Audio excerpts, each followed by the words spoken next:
చెప్పిన పని చెయ్యి. ఫోన్ చేసి వాళ్ళని రమ్మను. సరే సరేలే, నేను ఫోన్ చేస్తానులే.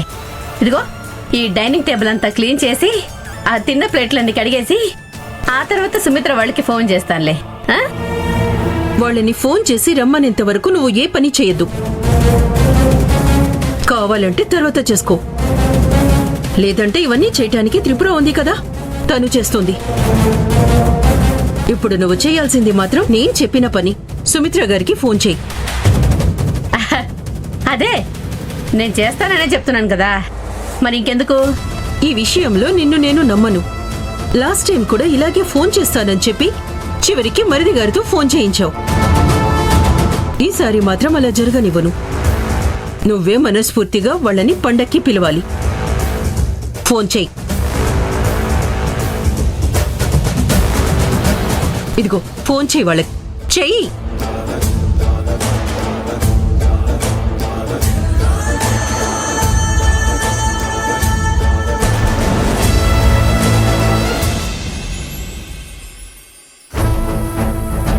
రే, ఏమైందిరా నీకు? ఎక్కడికెందుకు తీసుకొచ్చావు? నువ్వు అడిగిన ప్రశ్నలకు జవాబు కావాలంటే నా వెంట రారా. రే, నువ్వేం చేస్తున్నావు నీకన్నా అర్థమవుతుందా? నువ్వు ఎప్పుడు ఇలాంటి ప్లేసులకి రాలేదురా. అలాంటోడివి నువ్వు నన్ను కూడా ఇక్కడికి తీసుకొచ్చావు. ఏమైందిరా? ఏంట్రా అలా మాట్లాడుతున్నావు? లైఫ్లో సక్సెస్ కాకపోయినా లవ్ బ్రేకప్ అయిన సినిమా హీరోస్ అందరూ ఇక్కడికే కదా వచ్చేది. నేను కూడా అంతేరా. ఏమైందిరా నీకు? పిచ్చి పిచ్చిగా మాట్లాడుతున్నావు. అదంతా సినిమాల్లో జరుగుతుందిరా. రియల్ లైఫ్లో జరగాలంటే చాలా కష్టం. వెళ్దాం పదరా. రేయ్, నన్ను ప్రశాంతంగా ఎక్కడైనా ఉండనివ్వరా ప్లీజ్, నీకు దండం పెడతానురా. రే, నువ్వు రారా చెప్తా. రే రే రే రే ఒరే మచ్చా, నీకేమైనా పిచ్చి పట్టిందా? నువ్వు ఏం మాట్లాడుతున్నావు నీకైనా అర్థమవుతుందా? ఇంకేం చేయమంటావురా? ఏదో పిచ్చి పిచ్చి ఆలోచనలు వస్తున్నాయి. నార్మల్గా ఉండలేకపోతున్నాను. అఖిలని ఎంత మర్చిపోవాలని ట్రై చేస్తున్నా కుదరడం లేదు. ఇక నన్నేం చేయమంటావురా?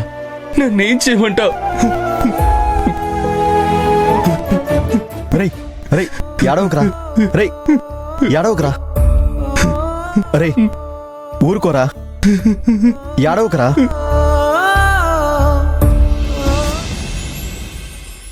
ఏంటి భద్రావతి, ఫోన్ చేయటానికి కూడా ముహూర్తం చూడాలా? అబ్బే అదేం లేదు గిరిజా, ఫోనే కదా, చేస్తానులే. అది కూడా కాక నా ఫోన్లో కొంచెం ఛార్జింగ్ కూడా తక్కువ ఉంది.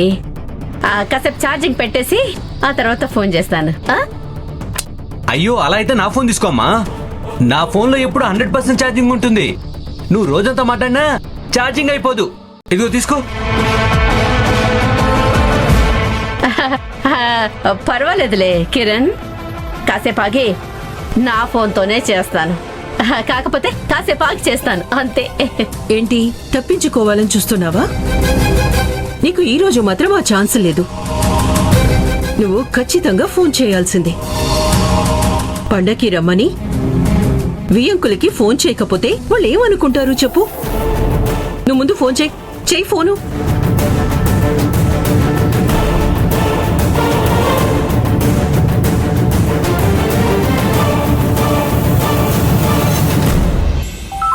ఇంత రాత్రి ఎవరు ఫోన్ చేశారు? అరే, భద్రావతినా? ఈవిడెందుకు ఫోన్ చేస్తోంది? అది ఈ టైంలో? మళ్ళీ ఏదైనా సమస్య?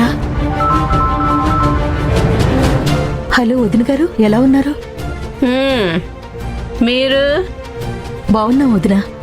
భోజనం అయిందా? అదంతా అయిందిలే గాని ఇప్పుడు నేను ఎందుకు ఫోన్ చేశానంటే, రేపు బోనాల పండుగ కదా, మీరందరూ మా ఇంటికి రండి అది చెప్పడానికే ఫోన్ చేశాను. ఉంటాను.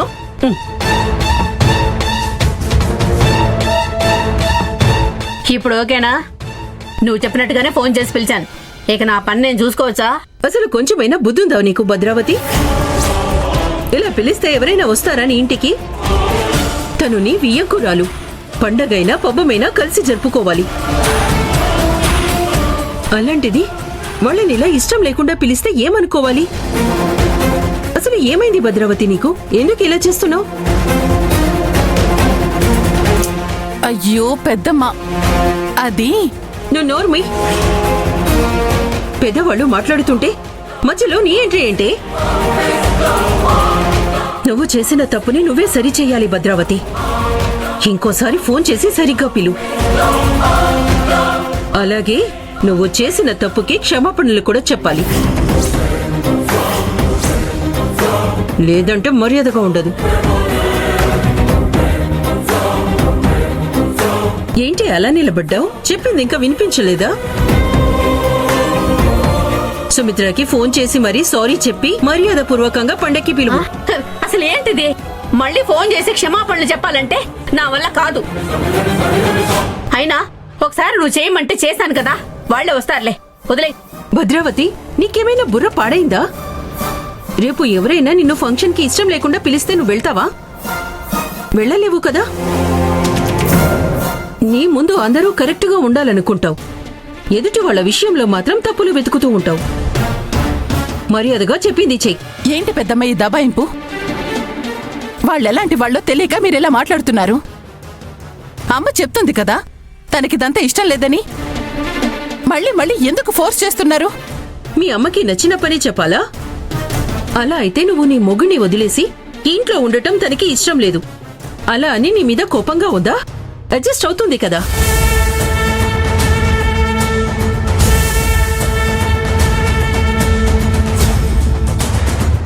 కొన్ని విషయాల్లో ఇష్టమున్నా కష్టమున్నా ధర్మ ప్రకారం నడుచుకోవాలి. వాళ్ళు మనకు వియ్యంకులు. వాళ్ల మీద ఇలా కోపంగా ఉండటం కరెక్ట్ కాదు.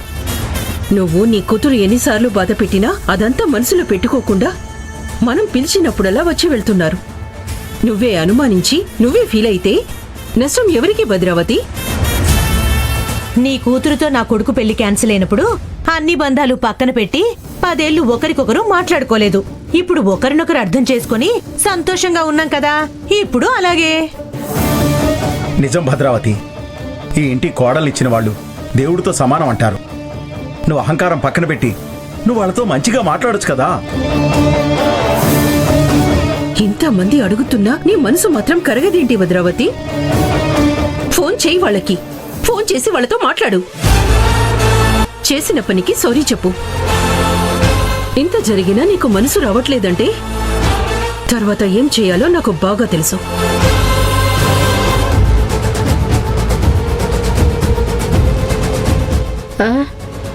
అవే సరేలే, మళ్ళీ ఫోన్ చేస్తాను.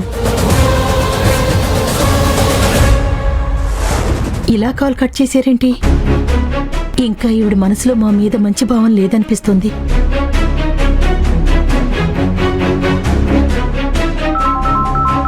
హరి, మళ్ళీ కాల్ చేస్తున్నారేంటి? ఆ వదినా, నేనే మాట్లాడుతున్నాను. వదినా చెప్పండి, ఏమైంది? సడన్ గా ఫోన్ కట్ అయింది. ఓ, నెట్వర్క్ ప్రాబ్లం అనుకుంటా. ఏం వినిపించలేదు, అందుకే కట్ చేశాను. తప్పుగా అనుకోకండి. ముందు తనకి సారీ చెప్పు. చెప్పు. తెలియక చేసిన దానికి సారీ చెప్తున్నాను. అయ్యో, ఈ మాత్రానికి సారీ చెప్తారా వదినా? ఏదో సడన్ గా కట్ అయింది అంతే కదా, పర్వాలేదు వదినా.